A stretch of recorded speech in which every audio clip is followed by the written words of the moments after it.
ঠাকুরের কথা বলতে গেলে বা বেদবাণী পাঠ করতে গেলে আদৌ সেটা পাঠ করা পুরোটা করতে পারবো কি না এটাও বোধহয় ঠাকুরের নির্দেশ থাকে। ওই যে অকর্তা হতে ঠাকুর বারবার বলেন, অকর্তা হয়ে তুমি যদি তার দাসের দাস হয়ে থাকো তাহলেই হয়তো সব কাজ করা যায়।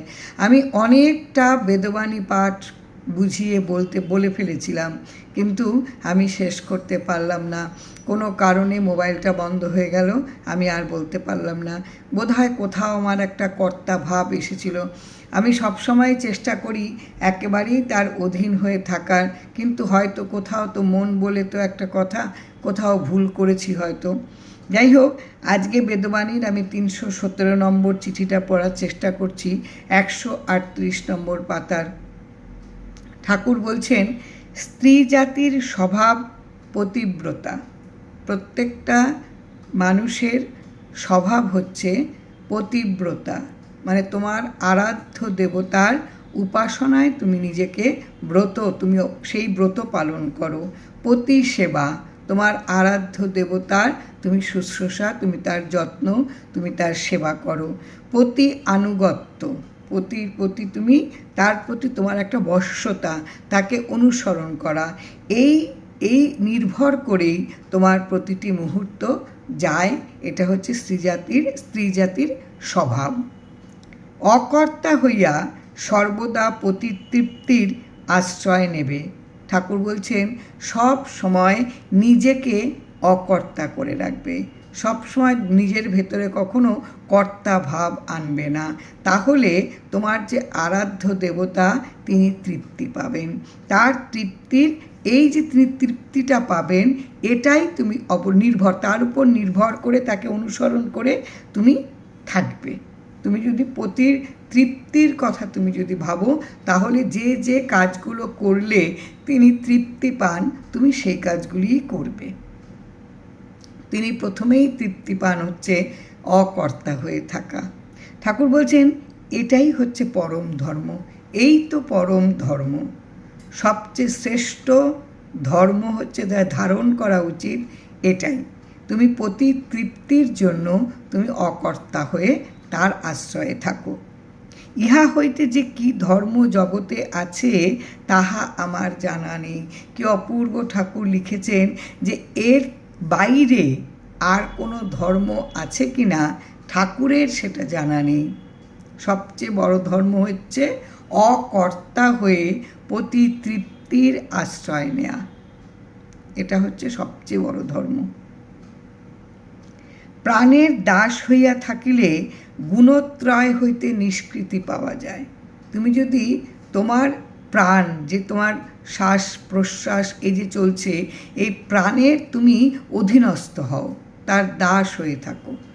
তোমার যদি কোনোভাবে শ্বাসটা বন্ধ হয়ে যায়, তাহলে তোমার যে অবস্থাটা হবে, এই রকমভাবে তুমি প্রাণটাকে যেমন তুমি সুন্দরভাবে তোমার নিজের শ্বাস প্রশ্বাসটা যেমন তুমি ঠিকভাবে নাও, এইভাবেই অধীনস্থ করো তোমার নিজেকে। তুমি এই অধীনস্থ হয়ে থাকলে কী হবে, গুণত্রয় হইতে নিষ্কৃতি পাবে। গুণত্রয় হচ্ছে 3টে গুণ আমাদের মধ্যে, সত্য রজ তম। সত্য গুণটা হচ্ছে বিশুদ্ধ, উজ্জ্বল।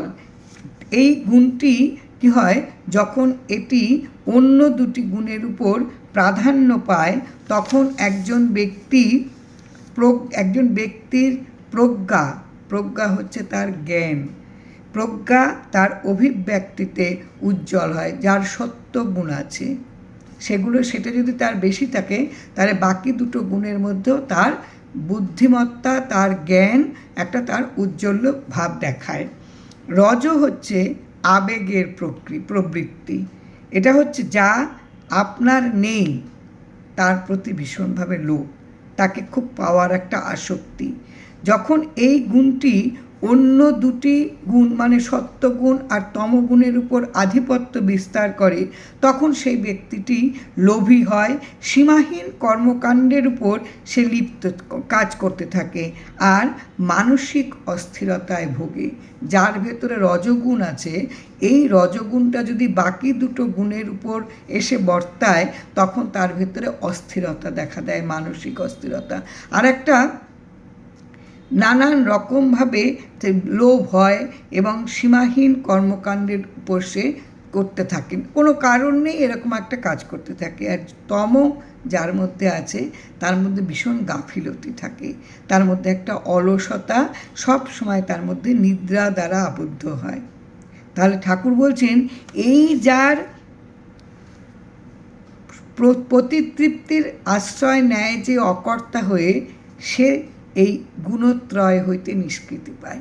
এই তিনটে গুণ থেকে সে রেহাই পায়, থাকে না। এই তিনটে গুণ তার মধ্যে তখন প্রধান হয় না, কারণ সে তো কর্তা হয় না।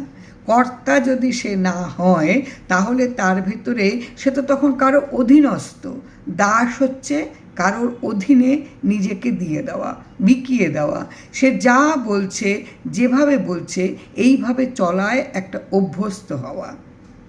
এই দাস হওয়ার কিন্তু আনন্দটা আলাদা। তার প্রতিটি মুহূর্তে সে কিন্তু নিজেকে খুব শান্তিতে থাকতে পারে, নিজেকে শান্তভাবে রাখতে পারে, যদি আমি মানে আমার কর্তা ভাবটা যদি না রেখে আমি যদি অধীনস্থ হয়ে থাকতে পারি। আমি কেউ নই, যা করানোর তিনি করছেন, এই যে ব্যাপারটা।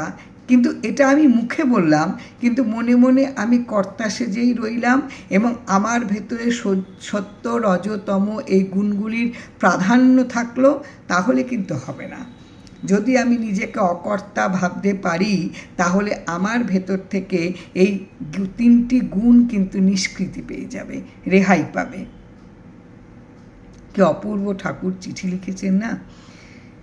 গুণ আহরণ, আমাদের যে প্রকৃতি বা ধর্ম, এগুলোকে জোগাড় করা। শরীর আহরণ, শরীরের নানান কিছু যে সম্ভার, শরীরটাকে সাজানো, তার একটা জোগাড় করা। ইন্দ্রিয়াদি অহংকারের আহরণ করিয়া, ইন্দ্রিয়াদি আমাদের যে লোভ লালসা, চোখ কান মুখ, আমাদের যে মানে ভেতরের যে চাওয়া পাওয়া, মুক্তি, মন, তারপরে আমাদের যে পাঁচটা ইন্দ্রিয়, এই সব কটারই যে অহংকারগুলো, যে গর্বগুলো, এগুলোকে জোগাড় করা। আহরণ করা হচ্ছে জোগাড় করা। এটার থেকে জীবে কখনো মুক্ত হতে পারে। জীবের যে ভাব, জীবের যে মানে মনের যে একটা তাগিদ, এখান থেকে তারা মুক্তি পাইতে পারে না। গুণাদি দ্বারায় ঐহিক বৈভবাদির উন্নতি লাভ করিয়া কল্প ক্ষয়ান্তের দাস হইতে হয়, মুক্তি পাইতে পারে না। কি অপূর্ব চিঠি! এই চিঠিটাকে যদি বুঝতে পারা যায় না, তাহলে এই চিঠিটার একেবারে মর্মার্থটুকু, একদম নির্যাসটুকু বোধ হয় নেওয়া যায়।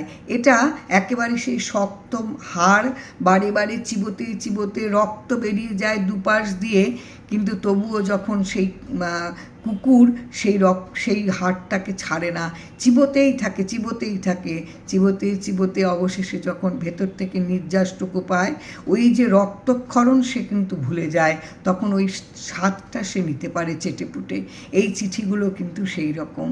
বা আমরা একবারে বুঝবো না, একবারে আমরা পারবো না, কিন্তু বারে বারে যদি মনের মধ্যে আঘাত করতে থাকি, বারে বারে যদি মনের মধ্যে প্রত্যেকটা শব্দকে একেবারে বারে বারে কড়া নাড়াতে পারি মনের দরজায়, তাহলে বোধহয় আমরা এইগুলোকে নিয়ে বেশ নিশ্চিন্তে বাস করব।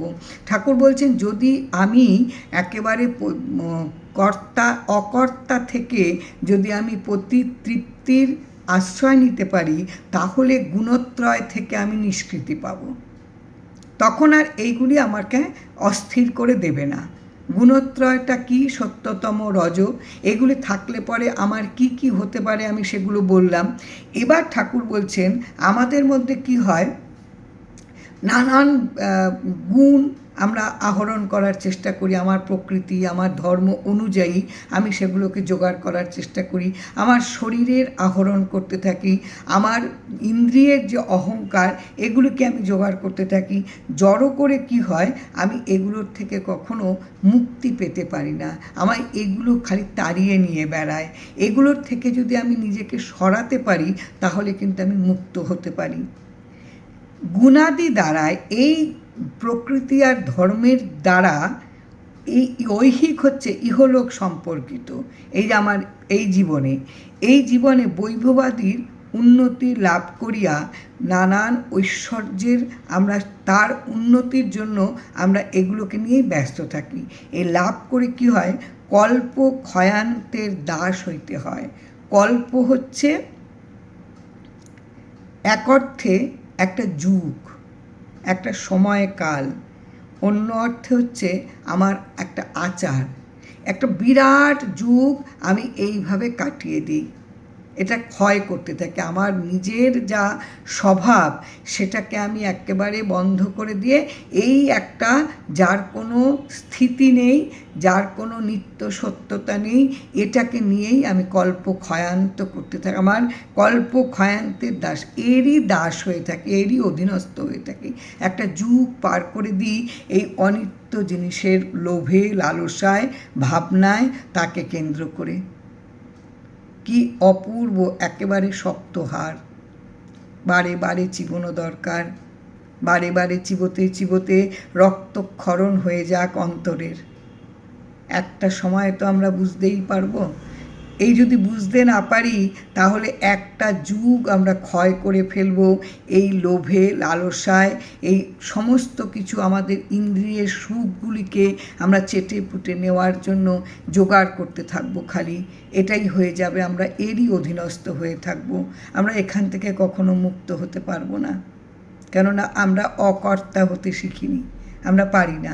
ঠাকুর বলছেন এটা যদি পারা যায় তাহলে সত্য, রজ, তম, এখান থেকে আমরা রেহাই পাবো। এই যে তিনটে গুণ, এই তিনটে গুণ থেকে আমরা রেহাই পাবো।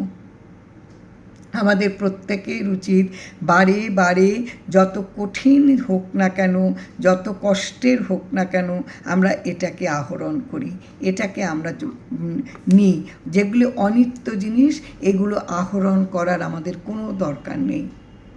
এগুলো ঠাকুর দেখবেন, তার দাস হয়ে আমরা রয়েছি, আমরা তার ব্রত নিয়েছি তার সেবা করার, আমরা তার আনুগত্য নিয়েছি, আমরা তার অধীনে থাকব। এইভাবে যদি আমরা থাকতে পারি তাহলে আমাদের ভেতরে কিন্তু এই যেগুলো কোনো নিত্য সত্য নেই, এগুলো জোগাড়ের জন্য আমরা ব্যস্ত থাকব না। আমরা একটা যুগ, একটা সময় পার করে দেব না এই আমরা ক্ষয় করব না, আমরা নিজেদেরকে শেষ করব না, ক্ষতিগ্রস্ত করব না। একটা যুগ আমরা পার করে দেব না এই অলীক ভাবনা নিয়ে, এই অনিত্য জিনিসের প্রতি দাবি করে। আমরা যার জন্য মুক্তি পাইতে পারি না, কখনো মুক্তি পাই না। ব্রহ্মাদি পর্যন্ত কর্মবন্ধন ছাড়াইতে পারে না। আমরা এতটাই লোভ লালসায় ডুবে থাকি, সত্য, রজ, তম, আমাদের এই রজগুণ এতটাই আমাদের প্রভাব বিস্তার করে থাকে যে আমাদের ব্রহ্মা, যিনি আমাদের সৃষ্টি করেছেন, আমাদের স্রষ্টা, তিনিও পারেন না এই কর্মবন্ধন থেকে আমাদের মুক্তি করতে। এই কর্মবন্ধন, এই যে নানান কাজের যে বাঁধন, এই যে আমরা একটা মোহে পড়ে থাকি, এখান থেকে আমাদের কখনো ছাড়াতে পারে না। সবাই হতাশ হয়ে যায়, কিন্তু আমাদের প্রত্যেকের এই যে ঠাকুর মুক্ত ছড়িয়ে দিয়ে গেলেন এক আশ্রিতর কাছে চিঠি লিখে, এই চিঠিটা বোধহয় আমাদের বারে বারে এই চিঠিটাকে একেবারে আমাদের প্রত্যেকের মনে মনে একেবারে সমস্ত বন্ধ দরজাগুলিকে না বারবার করে আঘাত করা উচিত। একেবারে যেগুলো আমাদের ভেতরে লোভ, লালসা, কামনা, বাসনা, সে যে ঘরগুলি রয়েছে প্রত্যেকটা দরজায় কড়া নেড়ে প্রত্যেকটা শব্দকে নিয়ে আমরা সেই ঘরগুলিতে তার বসত করি।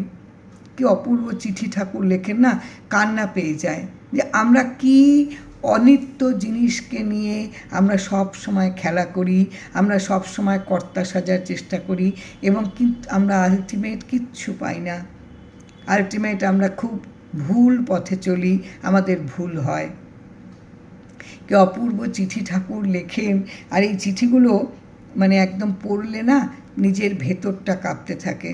একদম বিশ্বাস করা, এটা নিজের অনুভূতির কথা বলছি, পুরো ভেতর কাঁপে যে আমাদের কি করা উচিত, কি করলে আমাদের প্রতিসেবা হবে, কি করলে আমাদের প্রতি তৃপ্তি পাবে, কি করলে আমাদের প্রতি তার আনুগত্য আমরা স্বীকার করতে পারবো, কি করলে আমি পতিব্রতা হতে পারবো। তা না করতে পারলে, তা না করে আমরা কি করি, আমরা ওপর দেখাই, কিন্তু আসলে কিন্তু আমরা কর্তা সাজি। আমাদের মধ্যে ভীষণ সত্য রজতম ওই তিনটে গুণ, রজগুণ বিশেষ করে এই দুটো গুণের উপর প্রভাব বিস্তার করে আমাদেরকে ভীষণভাবে মানসিক দৌড় করায়। আমরা মানসিক অস্থির হয়ে পড়ি, ফলে আমরা কষ্ট পাই। অপূর্ব চিঠি, এগুলোকে বুঝতে হবে, এগুলোকে ভেতরে নিতে হবে, মনে লালন করতে হবে, ধারণ করতে হবে। অপূর্ব চিঠি শুধু পড়লাম হবে না, একদমই হবে না, কিচ্ছু হবে না। ওই যে আবারও বলতে হয়, বারে বারে বারে বারে তুমি চিবাও, চিবাতে চিবাতে দুটো পাশ তোমার ক্ষয়ে যাক, রক্ত বেরোক, রক্তক্ষরণ হোক, যন্ত্রণা হোক, জ্বলে যাক, তুমি তবুও চিবিয়ে যাও, তবুও তুমি প্রত্যেকটা শব্দকে নিয়ে রোজ রোজ যাপন করো। শেষে যখন তুমি যা মজ্জাটা পাবে, তার তৃপ্তি এই ব্যথাটাকে ভুলিয়ে দেবে। অপূর্ব চিঠি ঠাকুর লেখেন। জয় রাম, জয় রাম।